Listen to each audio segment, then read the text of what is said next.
നമ്മുടെ ഉള്ളിലെ നമ്മളുടെ സ്വതന്ത്രമായ തീരുമാനം പുറത്തു വരുന്നത് നമുക്കൊരു പ്രൈവറ്റ് സ്പേസ് കിട്ടുമ്പോഴാണ്.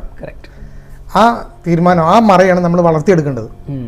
അതിലെങ്ങനെ വളർത്തിയെടുക്കാം, ഇനി അതാണ് ഞാൻ പറയാൻ പോകുന്നത്. അതിൽ ഫസ്റ്റത്തെ സെറ്റിംഗ് ബൗണ്ടറീസ്. അതായത് ഒരു വ്യക്തി നമ്മുടെ ലൈഫിൽ എത്രത്തോളം കടന്നു വരണം, എത്രത്തോളം ഇൻഫ്ലുവൻസ് ചെയ്യണമെന്ന് നമ്മൾ തീരുമാനം എടുക്കുന്നതാണ്.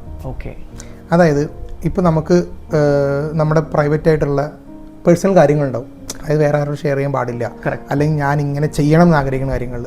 ഇതിലേക്കാണ് വേറൊരു വ്യക്തി കടന്നു വരുന്നെങ്കിൽ അവനോട് നമ്മൾ ബൗണ്ടറി കീപ്പ് ചെയ്യണം. എങ്ങനെ? മാന്യമായിട്ട്. അതായത് ഇതെൻ്റെ ചോയ്സാണ്, ഇതെൻ്റെ പേഴ്സണൽ ചോയ്സാണ്, ഞാൻ തീരുമാനം എടുത്തതാണ് 100% എന്നുള്ളത് നീറ്റായിട്ട് പറയണം.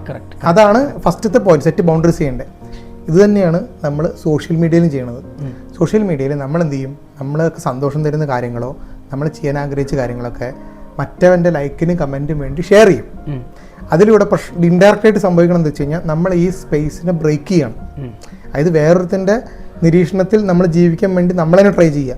അപ്പോൾ നമ്മൾ ഓൾറെഡി ആ ജയിലിലേക്ക് കടന്നു പോവുകയാണ്.